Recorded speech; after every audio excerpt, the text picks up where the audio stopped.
Oi, gente, eu sou a Isabela. Eu sou a Flávia. E você caiu no Angu de Grilo. Oi! Oi, gente, estamos aqui de volta no nosso segundo episódio do nosso Angu de Grilo. Estamos muito felizes com as respostas, com todo mundo que ouviu. Muito obrigada! Faltou a coisa do plural. Bom, eu também, eu tô super contente. Nós recebemos vários e-mails, várias mensagens de uma galera da Isabela, de umas amigas minhas. Então, muito legal saber que várias no Twitter, faixas... na hashtag Angu de Grilo, que já estão usando. E no e-mail também, no WhatsApp. E é muito legal saber que tem gente de todas as faixas etárias, de ouvidos atentos ao nosso Angu, servindo-se do nosso Angu.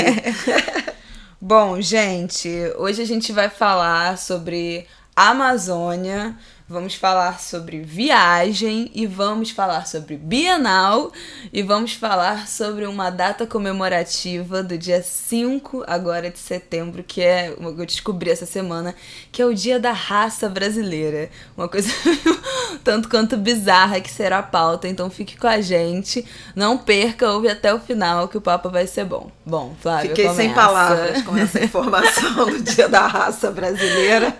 Mas, enfim, como diria meu amigo Ricardo Boechat, segue o barco.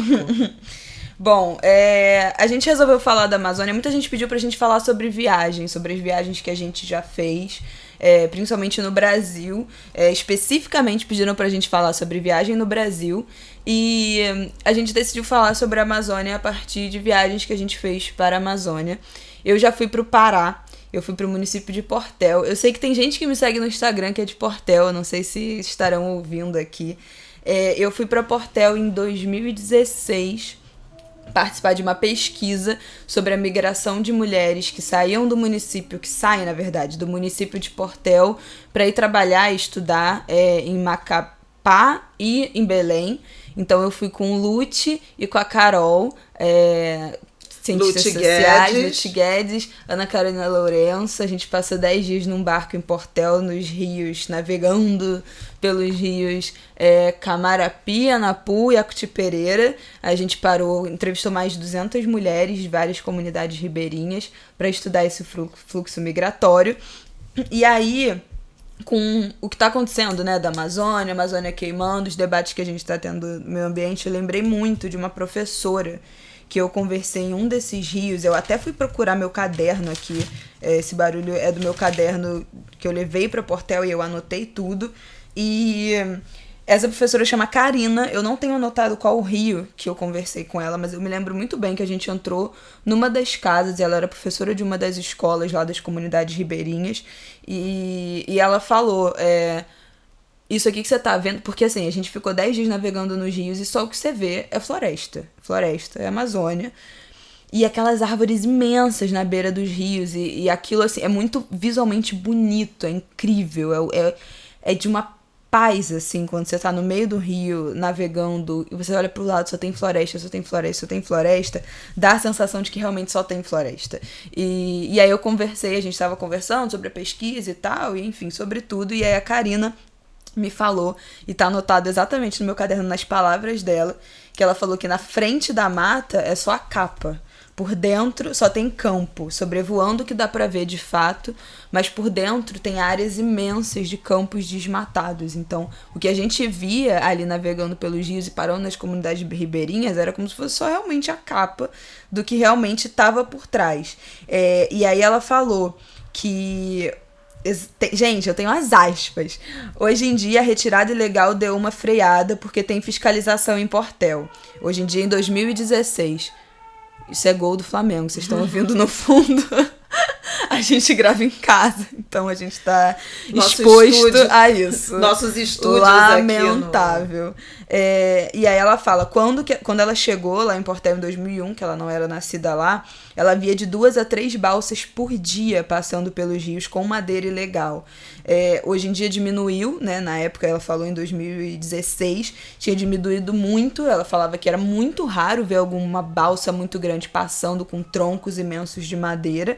mas ainda assim ela sabia que pagavam propina em Portel para os barcos passarem, mas era uma coisa que acontecia mais na calada da noite, de madrugada, não era uma coisa que passava o dia inteiro, como ela disse que via em 2001. E ela fala que por causa da pobreza, inclusive, da miséria, né, em Portel, entrevistei na época famílias inteiras de, gente, 10 pessoas, 6 pessoas, 15 pessoas que sobreviviam com R$400 de Bolsa Família, R$600 de Bolsa Família. Então, assim, é uma coisa inacreditável. E ela falava que já tinha visto casos de pessoas ribeirinhas, população ribeirinha, vendendo árvores históricas da Amazônia, árvores centenárias por R$30, R$50. Derrubava e vendia porque era o que... Não tinha conhecimento que essas árvores custavam mais de 100 mil, segundo ela. Só um tronco daquela árvore. E por desconhecer, por precisar de qualquer dinheiro para sobreviver, acabava vendendo. Fora o que ela falava, que era isso, né? Desmatava, a história do correntão, que a gente agora já tem sido muito dito na mídia, né? Que 2 tratores com as correntes vão derrubando tudo. Então, a minha passagem que eu tive pela Amazônia foi esse tempo que eu fiquei em Portel.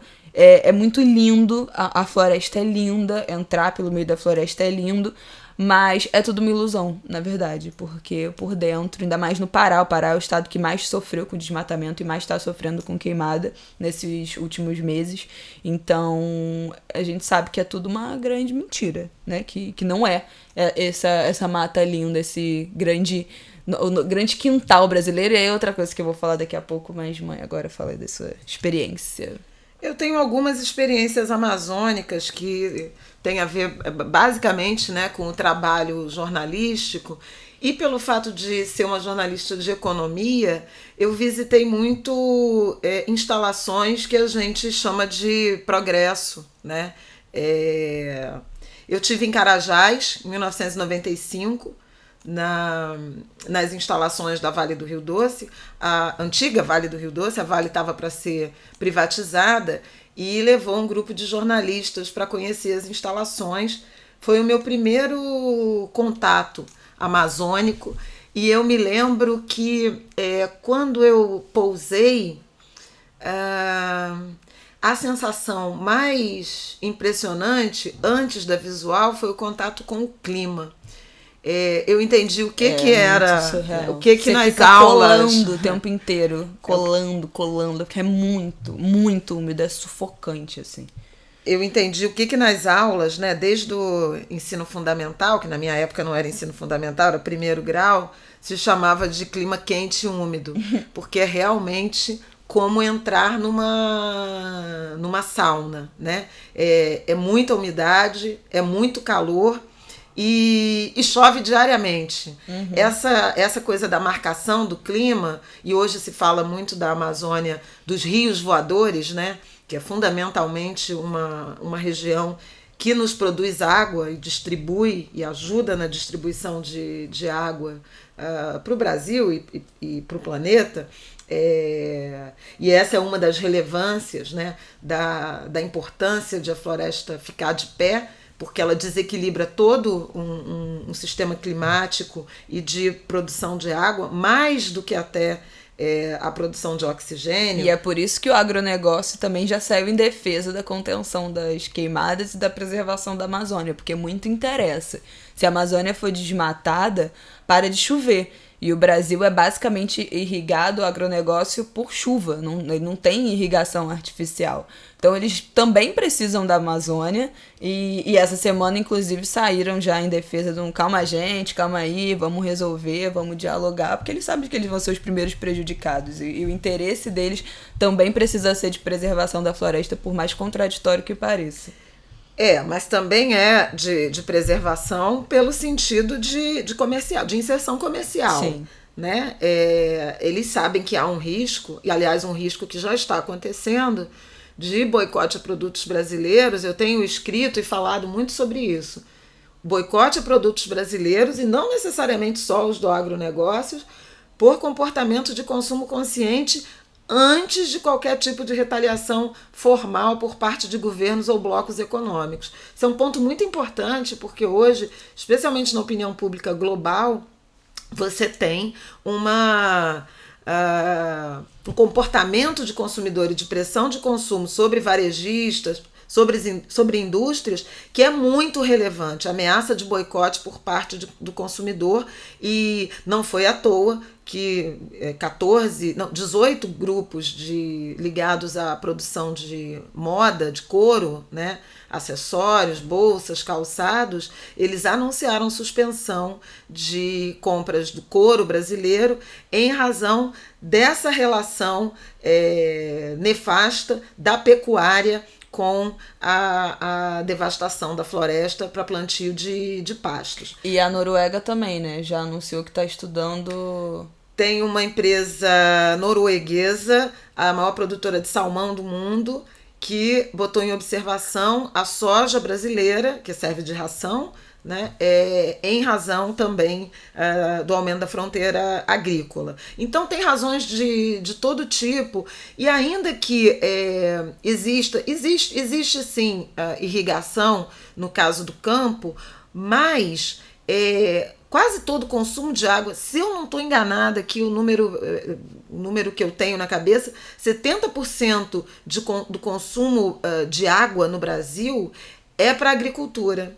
É para agropecuária. É o famoso, vamos fechar a torneira enquanto escova o dente para o agronegócio poder gastar água que a gente está economizando. O consumo residencial é equivalente a mais ou menos 10%, estou falando de uma ordem de grandeza, 10% consumo residencial, 20% consumo industrial e 70% a produção agrícola, e agricultura e pecuária são realmente basicamente água, né? É hidratação, é disso que a gente está falando.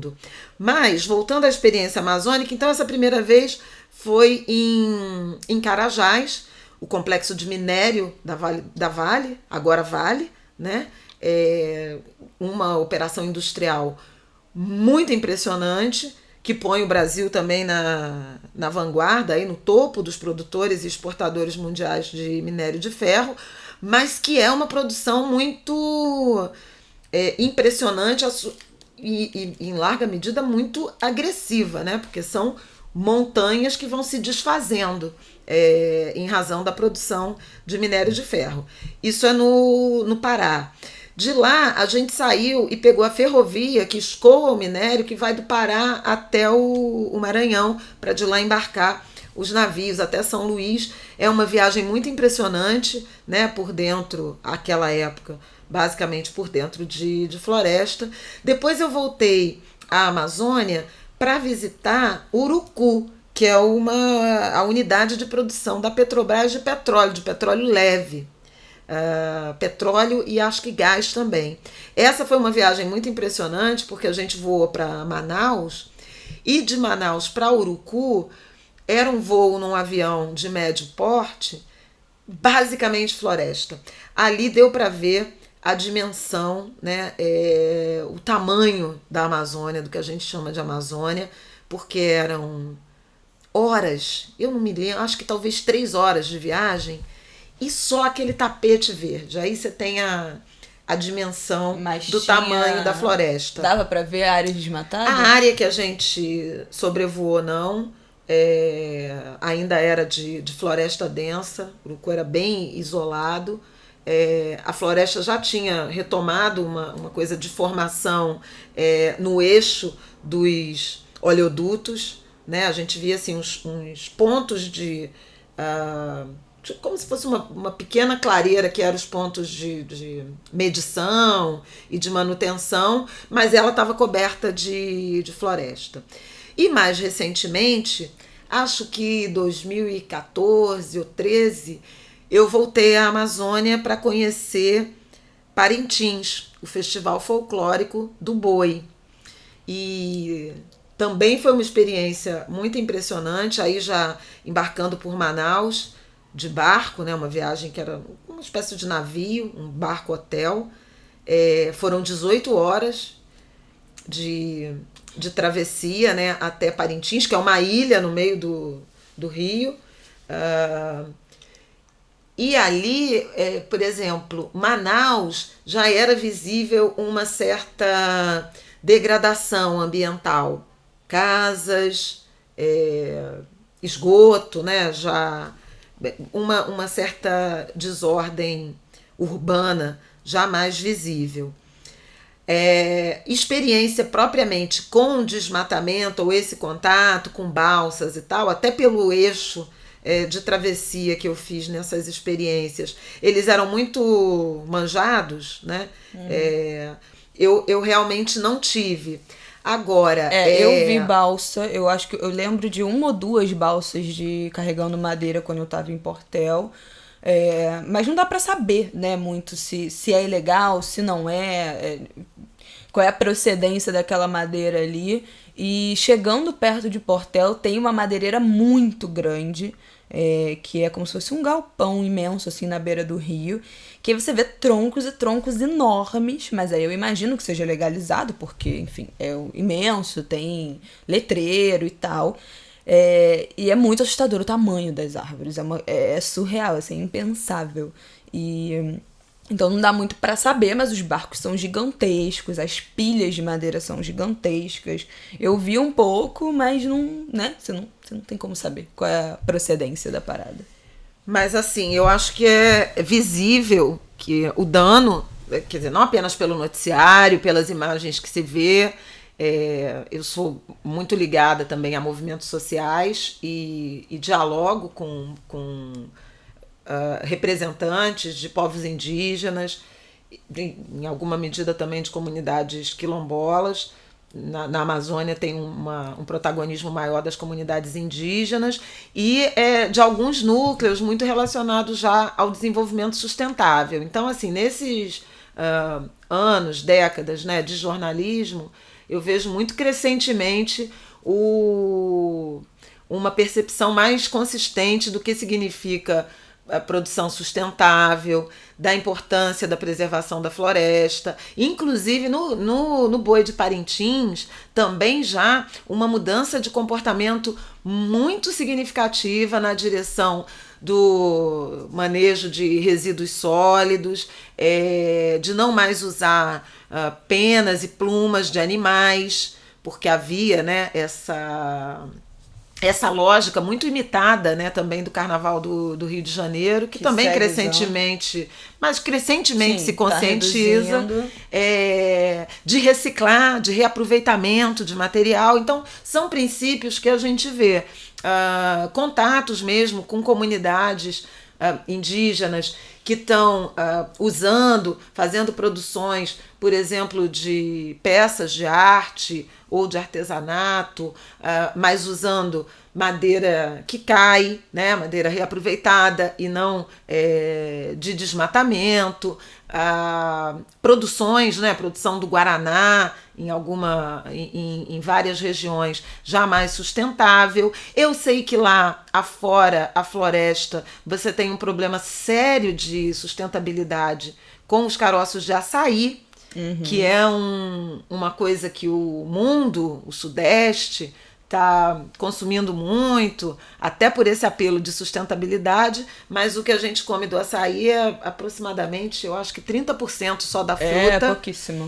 E há um problemão sobre o que fazer com caroço. Tem, inclusive, comunidades científicas se debruçando nisso, nesse aproveitamento, por exemplo, a produzir tijolo para a fundação de construções, de modo a fazer disso algo sustentável. Fala o nome da Isabela. A minha mãe é obcecada com essa história. É muito engraçado, gente. É uma história de uma menina linda, uma jovem negra, Franciele. Não, eu acho maravilhosa a história, mas é muito engraçado como a minha mãe sempre cita ela. Qualquer coisa, fala assim, mulheres na ciência. Minha mãe, não, porque a Franciele, lá de Belém. Mas ela é maravilhosa. Mas a história dela ela desenvolveu isso a partir de um projeto. Ela é uma adolescente, né? Ela tem agora, acho que 17 anos, mas desde os 14 está envolvida com essa produção científica, né? A partir da escola. E ela desenvolveu um trabalho que é incrível, porque a comunidade onde ela mora, no interior do Pará, tem um cheiro forte de gás. E se foi descobrir que a fundação das residências é feita com lixo e produz chorume e metano. Então, duas tragédias ambientais, né? E isso porque eles usam lixo, então tinha um efeito colateral de agressão ao meio ambiente imenso. E ela,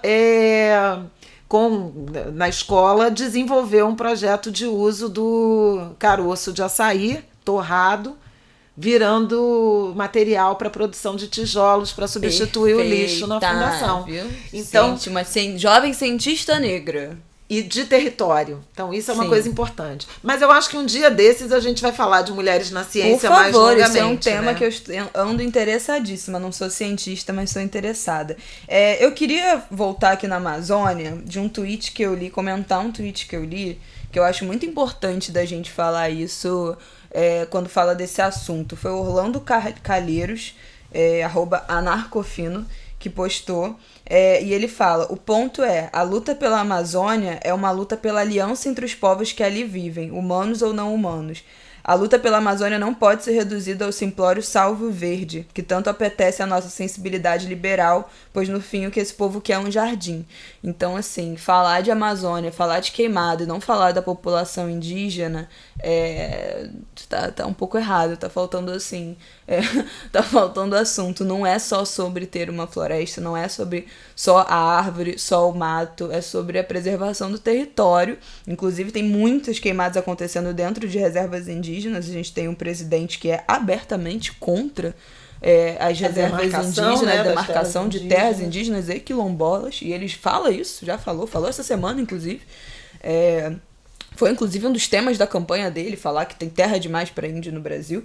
E então, assim, falar de Amazônia e se ater somente à parte ambiental, de biodiversidade, de floresta, tá faltando, né? Não é só sobre isso. É também sobre a preservação do território, da cultura, de tudo que envolve a vida de pessoas indígenas, porque aquilo é a casa das pessoas, né, gente? Não é só a floresta, né? É a casa. Então, é importante lembrar disso, trazer esse debate também. Tem vários jornais fazendo matérias sobre isso. O Estadão fez uma matéria ótima falando sobre um povo indígena que eu não vou lembrar o nome agora, mas que tá com um pedaço da reserva deles também queimando. E a gente está vendo quanto sofrem, né? Quanto os povos indígenas sofrem com os grileiros, com invasão das terras, com desmatamento, com apropriação, enfim. Aqui tem um modo de vida, né? E de enxergar o mundo e de se inserir no mundo que está em risco igualmente. Quer dizer, afora todo esse debate mais macro em relação à relevância da floresta, aos interesses diplomáticos e comerciais do Brasil, há modos de vida que estão em risco, que estão sob ameaças, e aí isso remete a uma questão secular, né, da fundação do Brasil, do quanto esse Brasil ainda hoje desqualifica modos de vida que não estão alinhados à chamada civilização branca, eurocêntrica. Então, há um discurso, na semana que passou eu ouvi o Simas falando num evento que nós estivemos sobre Luiz intolerância Simas, religiosa. historiador. Isso. Luiz Antônio Simas, historiador e amigo, autor de vários livros. Era um debate sobre intolerância religiosa, sobre racismo religioso, mas tem a ver com isso. E ele evocava uma visão de Brasil que nos foi apresentada pelos bandeirantes, né? Ele usou a expressão sertanistas de contrato, e que me parece que emergiu nessa onda conservadora, que é a da catequese, da civilização e de um modelo de vida hegemônico que está sendo imposto às comunidades, os povos tradicionais, né? Isso é muito louco, gente. Isso está muito preso no nosso subconsciente, assim. Agora eu lembrei, quando eu fui para Portel, teve uma hora que a gente estava conversando, né? O Lute Carol, e aí a gente entrava nas casas das pessoas para entrevistar, e as pessoas dormem em rede. E assim, isso é muito natural. Eu acho que se tiver gente ouvindo a gente, principalmente no Nordeste e no Norte, é cultural você ter rede em casa, dormir em rede. Tem muita gente mais velha que ainda hoje só consegue dormir bem em rede. E aí o nosso primeiro pensamento quando a gente chegou era tipo, meu Deus, as pessoas não têm uma cama, não têm um travesseiro, elas dormem em rede. E aí depois a gente, tipo assim, gente, mas quem é que disse que as pessoas precisam, que ideia é essa de que a cama, o colchão e o travesseiro são um jeito certo, um jeito correto de dormir? E aí a gente ficou os 10 dias dormindo em rede, no barco, e dormimos perfeitamente bem, assim, me dei super bem dormindo na rede, aprendi a dormir certo na rede, que o jeito certo de dormir na rede é dormir na diagonal, gente, não é reto, porque senão a coluna dói muito, você tem que dormir na diagonal. E é perfeitamente confortável, então a gente tem no nosso subconsciente uma mentalidade absolutamente colonizadora de ver um jeito diferente das pessoas existirem e falar, não, isso é errado. Tem um jeito certo, é esse aqui, que tem cama, que tem travesseiro, que tem celular com internet o tempo todo, e foram quase 10 dias sem ter acesso à internet direito, e as pessoas vivem perfeitamente bem. Eu não tô falando que não tem que ter, mas assim, a gente faz um uso de internet que é uma coisa assim, que já ultrapassa muito o nível do saudável e do necessário, e achando que isso é o certo para todas as pessoas, e nem sempre, não é nem sempre isso que as pessoas querem, né? É importante a gente lembrar disso também, que nós fomos colonizados, todos nós, e o que é realmente nosso, e o que a gente tá só indo na onda do que é imposto pela vida urbana, pela metrópole, pelo que a gente consome de propaganda. Eu tava ouvindo um podcast essa semana, foi o da Luísa Brasil, da Mequetrefismos, que ela tava falando de design com um convidado, Peter Albuquerque, e ele falou que tem estudos que falam que num dia, em média, a gente consome, sem sentir, 5.000 peças publicitárias. Isso desde anúncio na TV, nas redes sociais, andando na rua. 5.000 diariamente, em média, é o que a gente consome o tempo inteiro de anúncio publicitário. Então, assim, o que é realmente o jeito que a gente gosta de viver e o que é o jeito que a gente tá sendo forçado, né? Pela quantidade de coisa que a gente consome e é arrebatado o tempo todo. Isso é interessante porque dificulta muito a capacidade de escolha, né? E gera muita insatisfação. Um dia desse a gente pode voltar nesse tema do consumo e do excesso de informação e seus efeitos. Mas eu queria, esse programa está muito sério, eu queria trazer uma reflexão um pouco mais divertida sobre essas incursões amazônicas, que é uma mãe ficar 10, 12 dias com a filha sem contato, né? Não tinha telefone, era episódico, assim, eu ligava notícias. Basicamente a cada 2 dias eu conseguia um telefone rural, e aí eu ia pro meio de um mato, e aí falava, tô bem, alô, um sinal péssimo. Eventualmente eu conseguia voltar em Portel e aí pegar um Wi-Fi da igreja, mas assim...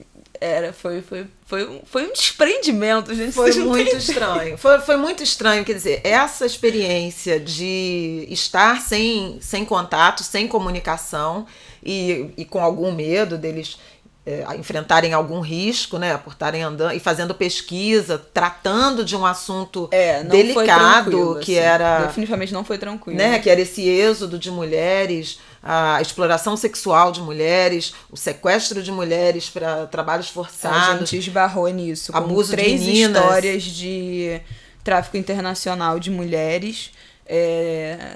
3 ou 2, eu acho que 2. Uma foi para Guiana Francesa e a outra para Espanha, e a gente conversou com a família dessas mulheres. E o tempo todo histórias de abuso sexual, de incesto, de filha, de menina super nova casando com um cara super velho e tendo filho do pai. Gente, olha, assim... É aterrorizante, e é aterrorizante como isso é normalizado. Mas, então não foram temas muito tranquilos, zero tranquilos. Não foi uma viagem nem um pouco tranquila, foi muito sufocante, assim. Foi uma experiência incrível, mas é isso, foram 10 dias quase sem conexão nenhuma, totalmente offline. E Então a mãe aqui infartando, né? Com às vezes o dia que era para ligar e não ligava. Então todo mundo. Tem uma coisa que a gente faz, que uma amiga minha, Lucila, que fala, quando tá muito nervosa, vai fazer uma faxina. Então, assim, às vezes eu tava varrendo a casa, começava a varrer a casa, passar pano no chão, tipo umas coisas completamente surreais, em razão dessa tensão de não ter notícia num mundo em que a gente se acostumou, né, a estar conectado o tempo inteiro. Então, você viver essa experiência do desaparecimento, né, da falta de contato virtual é muito traumática e remete até a outras situações de viagens da Isabela. Por exemplo, quando ela foi de intercâmbio para a Alemanha, eu acho que uma hora dessa a gente vai ter que falar só de viagem mesmo, vai viagem. Só de viagem. Mas assim, dessa angústia. E a minha geração, que era uma geração que eu cresci, não tinha nem telefone em casa. Meu primeiro telefone fixo em casa foi... Eu já estava casada com o pai da Isabela no Meia em 1993. Então, veja, a minha infância e início da vida adulta inteirinha foram sem telefone em casa, né, no apartamento de Irajá, e o telefone da gente, os contatos eram carta, telegrama, e o chamado por favor, que era o número do vizinho, que você botava um P/F e as pessoas já sabiam que era um telefone para deixar recado. Então, isso promoveu tantos desencontros, né? Gente, eu sou desse tempo. Muito louco. O telefone, esse primeiro telefone fixo que a gente comprou, eu e Paulo, ele foi um investimento. Ele custou $5.000. Olha que loucura. Tá, mas quanto hoje em dia custaria quanto? Porque não custaria $5.000. Tipo... R$20.000. Era super caro. Que isso? Não, mas é impossível. Na cotação de hoje não seria R$20.000. Não era porque era menos, né? Já tinha era uma seria outra... Seria o quê? R$5.000? Não. Ai, mais. Que isso? Era mais, porque a gente declarava telefone como bem no imposto de renda. E a gente comprou uma linha multifrequencial, que era a linha que já é Tone, porque antigamente tinha o Pulse e o Tone. Pulse era aquele... E o Tone, que era esse quando você disca, que faz um barulhinho, que é o som da tecla. Nossa linha era 595. Quem é do subúrbio e tal sabe que era uma linha valorizada no Meyer. Aliás, eu adoraria receber mensagens sobre isso, sobre a época que telefone era negociado no mercado paralelo. Tinha um mercado, tinham agentes, corretores de telefone, e a gente declarava como patrimônio no imposto de renda. Gente, então imagina um salto, né? Isso, como mudou. Essa viagem que eu fui para a Alemanha, que minha mãe falou, eu fiquei 1 mês na Alemanha, porque eu estudei em colégio alemão, então tinha um intercâmbio para antes da gente fazer a prova do diploma. Eu tinha 15 anos, foi em 2011.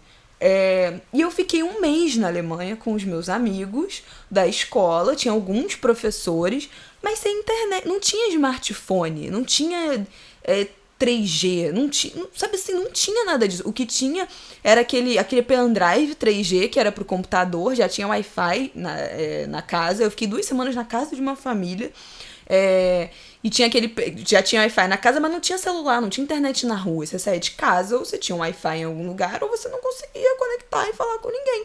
E mapa, tudo pra andar na rua, a gente andava, era tudo com mapa de papel. Gente, isso é tão impensável. Hoje em dia, imagina se eu ia conseguir passar 1 mês viajando sem celular. Eu trocava SMS com os meus amigos e com a minha mãe, mas assim, não tinha WhatsApp, não existia smartphone, não existia nada, mal estava começando a existir o touch ainda no celular. Era aquele celular, eu tinha um celular que era aquele teclado QWERTY, que era com todas as letrinhas assim, mas era um Sony Ericsson muito antigo. Imagina você passar 1 mês viajando hoje em dia sem 3G, sem celular, sem smartphone. Isso é tão surreal e só tem...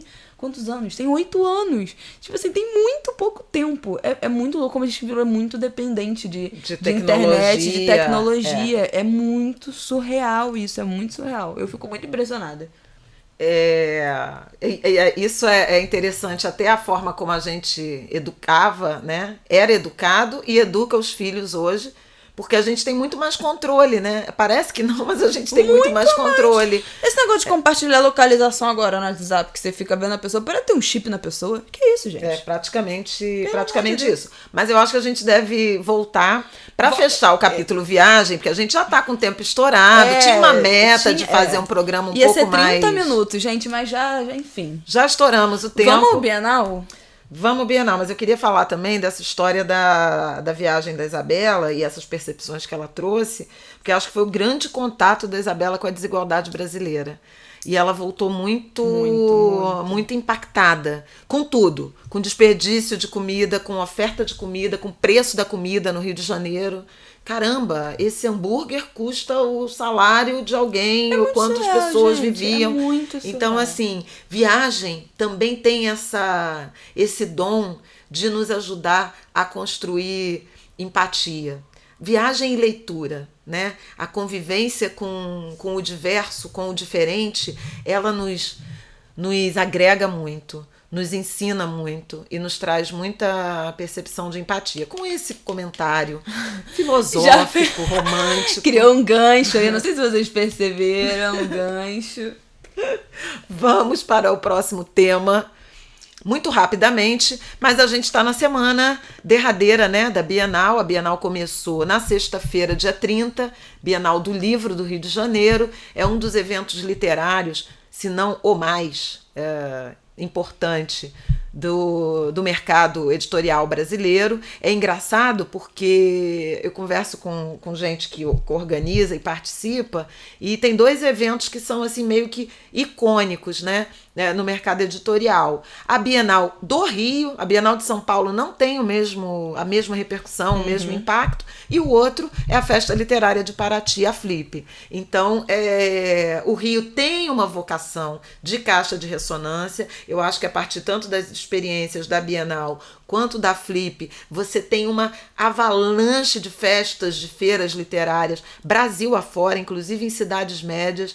Esse ano eu tive pela primeira vez na Festa Literária de Ilhéus, na Bahia, no sul da Bahia. Foi incrível também a recepção das pessoas, o interesse nas conversas, e tenho visto amigas escritoras e amigos escritores participando de festas literárias Brasil afora. A semana passada teve uma em Belém, recentemente a de Araxá, que ganha importância. Infelizmente, também recentemente foi cancelada a de Curitiba, no Paraná, por razões aí ainda meio mal explicadas, relacionadas à contratação de fornecedores, mas o fato é que a gente fica pensando de onde é que vem a convicção de que brasileiro não lê, se as festas literárias são tão frequentadas e os autores são tão festejados. Então fica aí essa interrogação, mas começou a Bienal, ela vai até domingo, dia 8. No sábado, dia 31 de agosto, eu tive o privilégio de entrevistar no Café Literário o Laurentino Gomes, que é um best-seller, autor de 1808, 1822 e 1889, ganhador de prêmio Jabuti. Esse homem já vendeu 2,5 milhões de livros no país. É uma marca assim brutal, né? É muita coisa. E ele está entrando, estreando, lançando, né, a sua nova trilogia com o primeiro volume de Escravidão. O volume 1 trata do primeiro leilão de cativos em Portugal até a morte de Zumbi, e é um diagnóstico de leitura muito agradável do ponto de vista estilístico, né? Pois eu ia falar isso, que minha mãe está impactadíssima com o livro. Eu estou muito impactada porque o livro é uma gigantesca reportagem, né? Cada capítulo é como se fosse uma reportagem tirada ali da história da escravidão, inclusive falando, né, da história da escravidão e do que a escravidão na América, imposta pelos portugueses, a escravidão dos negros africanos, ela significou nesse processo que era um processo que sempre existiu, né? Mas a escravidão na América, ela ganha um caráter mercantil e global, e a partir daí surge a ideologia racista, que vincula, né, a subordinação aos negros africanos, a partir aí de teorias, inclusive biológicas, da inferioridade dos negros. É assim que a gente entrou nesse caldo do qual ainda não saímos. O livro é muito interessante, passa também pela escravidão dos povos indígenas, inclusive uma informação que eu não conhecia e que me surpreendeu, entristeceu, estarreceu na leitura do livro. E aí a gente volta para o início dessa conversa com a Amazônia, é que o primeiro registro de tráfico de escravizados no Oceano Atlântico não foi de África para a América, foi da América para a Europa e de indígenas. Primeiro por Cristóvão Colombo, o homem o europeu, né, que chegou à América e não descobriu, né? Vamos ressignificar as palavras. Pelo amor de Deus, gente, falar de descobrimento em 2019 não dá mais. E foi em 1493, ele cruzou o oceano com indígenas, e em 1511, Fernando de Noronha, que dá nome à famosa ilha. Gente, não salva ninguém. Não salva ninguém. Fernando de Noronha levou 35 indígenas do Brasil para Portugal. Então veja que é um processo, é uma história da qual sabemos pouco, precisamos saber mais, discutir mais, porque é um problema, uma mazela brasileira que fundamenta a formação da sociedade, do povo brasileiro, e que ainda nos fere, nos machuca e se mostra via as estatísticas dramáticas de desigualdade social que pelo amor de alcança o povo negro brasileiro. Também, né? É outro episódio também. Mas vale muito a pena a Bienal, e o livro do Laurentino. Fica aqui a recomendação de leitura. Eu acho que a gente podia, a cada programa, dar uma recomendação de leitura, de série, de filme, né? Não, queria fechar, então, só falando que... Ai, meu Deus, já até esqueci o que eu ia falar. Eu tenho muita memória afetiva da Bienal, as minhas memórias de criança. Minha mãe sempre me levava quando eu era pequena da Bienal. E eu lembro muito de uma Bienal que eu fui, eu acho que com uns 13 anos, 14, que eu pegava comprei uma pilha de livros, e livros que eu descobri lá, que eu pegava o livro no stand, aí lia a orelha e tal, esse eu quero. E é muito louco, né, você pensar em descobrir livro. Hoje em dia, voltando na história da tecnologia, a gente é bombardeado o tempo todo com indicação de livro, propaganda de livro, gente falando de livro na internet, e ainda ter esse hábito que existia de você ir numa livraria, folhear os livros e descobrir livros na livraria é uma coisa que também eu acho que já tá acabando, mas que eu fiquei saudosa nesse papo de Bienal. E voltando à história do livro do Laurentino, me remete a tal do Dia da Raça Brasileira, que o que é a raça brasileira, gente? 5 de setembro, Dia da Raça Brasileira. O que diabos é a raça brasileira? Eu não consegui descobrir quem é que criou essa data. Se alguém souber, por favor, manda uma mensagem, porque assim, isso não faz o menor sentido, colocar o Brasil como se tivesse uma raça única. E eu acho que a ideia não é nem essa, assim, pelo que eu pesquisei no Google, a ideia de celebrar a miscigenação e a junção de todas as raças diferentes que existem no Brasil como uma raça só, que seria a raça brasileira. Esse aí é o mito da democracia racial, como se todo mundo no Brasil fosse igual, todo mundo vivesse igual, como não tivesse nenhum tipo de desigualdade pautado em raça. E eu fiquei muito chocada que existe realmente um dia para celebrar, e eu li que nas escolas do norte, por algum motivo do norte do país, tem desfile cívico das escolas para celebrar o Dia da Raça. Então, por favor, se você está nos ouvindo e na sua cidade tem desfile para celebração do Dia da Raça, conta aí. Isso ainda existe? Isso era uma coisa antiga? Não tem muita informação sobre isso, mas eu fiquei muito estarrecida com a criação de uma data para celebrar uma coisa que não existe, e que não há nada para ser celebrado nessa miscigenação forçada do Brasil. Eu acho que no sentido de problematizar, para usar um verbo da moda, né? Eu acho que faz sentido. Li algumas coisas aqui numa pesquisa rápida no Google falando que celebra os povos que participaram, que contribuíram com a formação do Brasil. O Brasil celebra os povos desde quando? Me poupa. E desde com a imigração, mas aí fala dos povos que compuseram essa formação diversa brasileira, e a própria definição dessa data e do elenco de contribuições já dão o que pensar, porque falam o seguinte: os povos que contribuíram: portugueses, italianos, japoneses, alemães, espanhóis, africanos. Oi? A África, então, é um país? Socorro. Me poupe. Socorro. E ponto 2. Desde quando africanos e sua contribuição inequívoca para a formação desse povo se deu a partir da imigração? Exatamente. Pelo amor de Deus. Então temos que problematizar tudo e refletir sobre o que é exatamente essa raça brasileira. Eu acho que não é raça brasileira, é diversidade brasileira.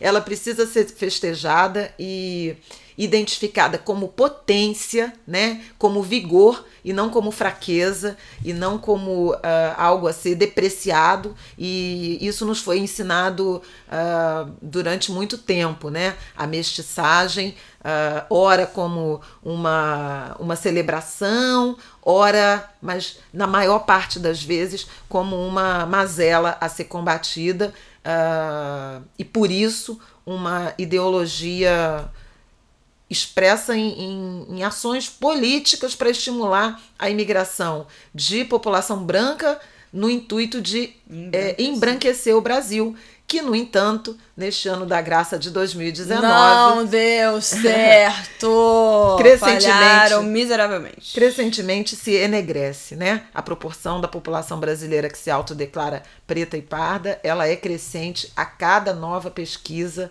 do IBGE, a cada novo censo demográfico. E, aliás, salvemos o censo 2020, ainda sob risco de orçamento e redução da qualidade do questionário. Gente, pelo amor de Deus, vamos encerrar isso.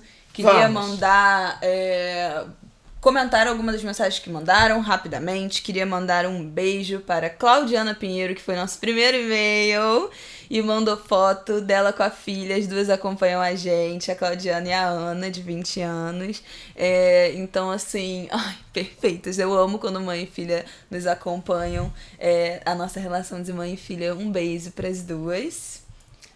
Fala, olha, Denise também mandou, Denise Milne mandou uma suposição sobre o significado de angu de grilo. Eu acho que essa suposição é a correta, por mais dolorosa que seja. Ela disse que angu de grilo acho que remete a uma confusão onde todos falam e fazem muito barulho. Imagina um cenário de grande seca onde o sertanejo catava os grilos para comer. Eu não sei se isso é verdade, mas o sentido com que minha mãe usava angu de grilo era sim de baderna, de bagunça, de balbúrdia. A gente já falou da balbúrdia. Mas aqui. Eu acho muito possível que seja isso, de catar grilo para comer, porque tem candango, né? Lagarto, assim, a gente vira e mexe ver falando que as pessoas... a miséria no Brasil nos traz esse cenário, então eu acho que é bem possível. Mas, bom, Nordeste, responda, por favor. Baianos gente, do Recôncavo. Ninguém gente fala angu de grilo em Cachoeira, em São Félix, em Santo Amaro da Purificação, em Muritiba. Por favor, vamos lá. Pelo amor de Deus. A Anique Elias, amiga querida, foi professora da Isabela. Nos ouviu. Ela escreveu um e-mail lindo falando de algumas memórias, inclusive da memória afetiva com o rádio, e comentou a trilha do programa Haroldo de Andrade. Ela se casou. Anique, eu vou contar seu segredo. Ela se casou ao som da trilha. Era uma música muito marcante. A gente não sabe se pode reproduzir aqui. Não vamos reproduzir por conta de direitos autorais. Não dá pra pagar ECAD, gente. Mas a canção é o concerto número 1 para pianos de Tchaikovsky. Faz aí, canta aí você. Pá, pá, pá, pá, trum, pá, pá, pá, pá, tararam, pá, pá, pá, pá. É linda, a canção é lindíssima. E era a música de abertura em que o Haroldo de Andrade lia uma carta e dava o bom dia de Haroldo de Andrade para essa, normalmente, ouvinte mulher. Então fica aí meu beijo para Anique. Gente, agora beijo geral para todo mundo que falou com a gente no Twitter. Jana, Tuts, Elton, nosso primo... muita gente foi indicando para vários amigos, Marina, Cami. Gente, olha, eu fiquei muito feliz, eu vou agradecer também minhas amigas, Shirley, Heloísa de Buenos Aires, a gente tem audiência internacional. Tem uma galera de Portugal que ouviu a gente, manifeste pessoas de Portugal que nos ouviram. Então, Shirley Vilela, Heloísa Fernandes, Angelina Nunes, que deram dicas, que comentaram, o Átila. Minhas ousadas, Átila Roque. Tá sendo muito maravilhoso. Rodrigo. Todos os meus amigos que ouviram, um beijo. Meu pai também. Gente, pelo amor de Deus. Mãe, já tem 50 minutos, gente. Os próximos beijos ficarão para os próximos. Comentem, continuem mandando mensagem, sugestão, e-mail. Espero que vocês tenham gostado. Hoje foi um papo um pouco mais sério, mas eu acho que nesse episódio, de fato, deu para sentir um pouco de como vai ser. Vão ter momentos engraçados, de temas mais leves, mas a gente também vai falar de assuntos sérios, também vai problematizar, também vai falar de notícia. E vai ser um angu de grilo, não é mesmo? Sirva-se do angu de grilo. Meu último beijo é pro Rodrigo Santos, autor de Macumba. Também ouviu, também tem memória afetiva, um romancista de periferia, uma potência, também recomendo. Vai ter nova edição de Macumba, fiquem de olho, a gente vai avisar aqui. E até o próximo Angu de Grilo. Um beijo, até terça, gente. Um beijo.